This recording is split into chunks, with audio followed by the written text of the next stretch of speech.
नमस्कार दोस्तों, आप सभी का द लास्ट लेसन चैनल में बहुत बहुत स्वागत है। आज मैं आप लोगों से बात करने वाला हूँ 509 के कोर्स नंबर 509 के इकाई नंबर 2 के बारे में। इसमें मैं सारांश के बारे में बताया हूँ और इसमें आप एक ही वीडियो में पूरा सारांश देखेंगे।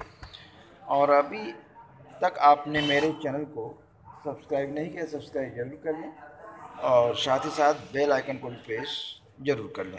देखिए, आइए हम वीडियो शुरू करते हैं। बीते समय में हुए बहुत से विकासों और प्रभावों की विषय वस्तु में सहयोग कर सामाजिक विज्ञान पाठचर्या में वृद्धि और रूपांतरण किया है। यानी जैसे कि आप जानते हैं, एक लंबे समय से इसमें काफ़ी बदलाव किए गए हैं, क्योंकि जो सामाजिक विज्ञान है उसकी जो पाठचर्या है उसमें वृद्धि भी हुई है और उसमें बदलाव भी किया गया है। क्योंकि जैसे जैसे समय में बदलाव हुआ है उसी के अनुसार पाठचर्या में भी बदलाव किया गया है और उसके पाठचर्या को बढ़ाया गया है। जैसे कि आप जानते हैं कि पाठचर्या में खेल कूद को भी शामिल कर लिया गया है। पाठचर्या में बच्चे की जो विद्यालय के अंदर जो अन्य गतिविधि होती है उसको भी शामिल कर लिया गया है।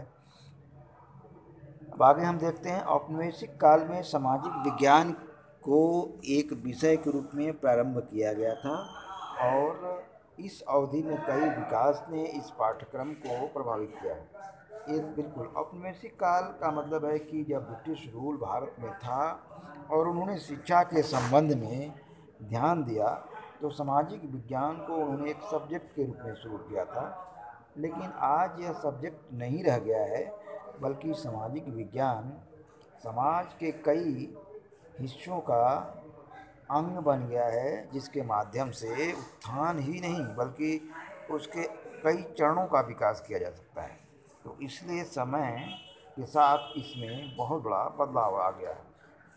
भारत का इतिहास लेखन, भारतीय उपमहाद्वीप का सर्वेक्षण, भारत की जनसंख्या की जनगणना, अंग्रेजी शिक्षा व्यवस्था का प्रारंभ आदि इसी अवधि में हुए विकास का सामाजिक विज्ञान पाठचर्या पर गहरा प्रभाव पड़ा। देखिए, जो भारत की चाहे जनसंख्या हो या जनसंख्या गणना की बात हो या अंग्रेजी शिक्षा की बात हो या फिर हम सामाजिक विज्ञान से संबंधित बात हो, इन सभी चीज़ों का जो है पाठचर्या पर प्रभाव पड़ा है और प्रभाव बड़ा व्यापक रूप से पड़ा है। भारतीय संस्कृति, इतिहास और समाज में नकारात्मक तत्वों के और यूरोपियन संस्कृति की श्रेष्ठता के अतिरिक्त जरा ब्रिटिश लोगों ने भारत के अपने शासन को सभ्य शक्ति के रूप में न्यायोचित बताने का प्रयास किया। ये तो आप सब जानते हैं कि भारत को कमज़ोर करने का और भारत में अधिक लंबे समय तक शासन करने का जो है औपनिवेशिक शासनकर्ताओं की नीति थी। यानी हम दूसरे शब्दों में कह सकते हैं, जो भारत में शासित कर रहे थे उनका यही तरीका था कि किसी न किसी रूप में भारत को इस तरह से इतिहास लेखन में दिखाया जाए कि भारत एक कमज़ोर राष्ट्र है और उसे अभी भी उत्थान की ज़रूरत है और इसके लिए शासक के रूप में अंग्रेज सबसे और सर्वाधिक उपयुक्त माने जाएंगे।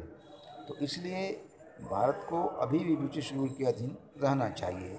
इतिहास में उन्होंने यही दिखाने का प्रयास किया।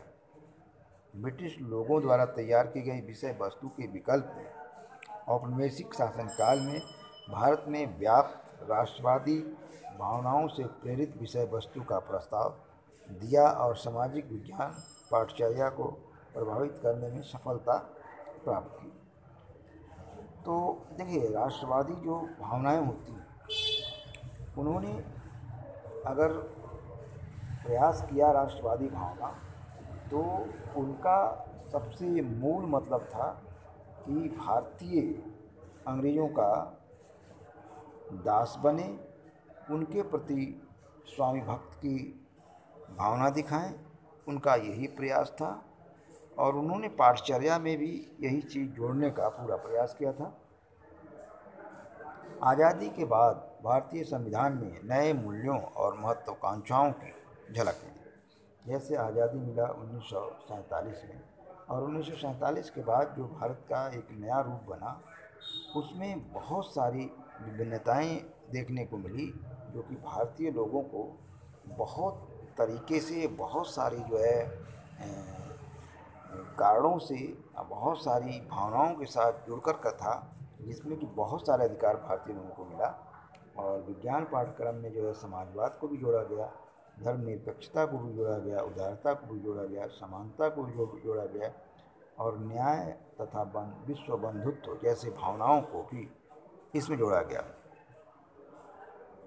और साथ ही साथ विविधता, राष्ट्रीय अखंडता, अंतर्राष्ट्रीय समझ, पर्यावरण विकास आदि पर भी उतना ही ध्यान दिया गया।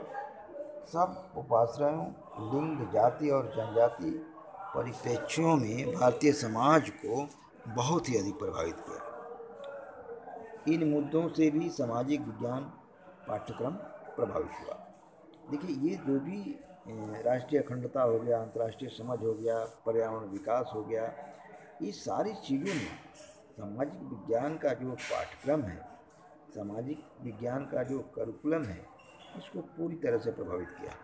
दक्षिण अफ्रीका का सामाजिक विज्ञान पाठ्यक्रम हमें अन्य देशों में चल रहे सामाजिक विज्ञान पाठ्यक्रमों में क्या चल रहा है ये समझ प्रदान करता है। दो बहुवादी राष्ट्रों के सामाजिक सरोकार कितने समान हैं, और दोनों देशों के सामाजिक विज्ञान पाठ्यक्रम में ये सरोकार किस प्रकार स्थान रखते हैं, इन सब दिलचस्प बातों को बहुत ही स्पष्ट रूप से हमें बताता है। देखना दिलचस्प है।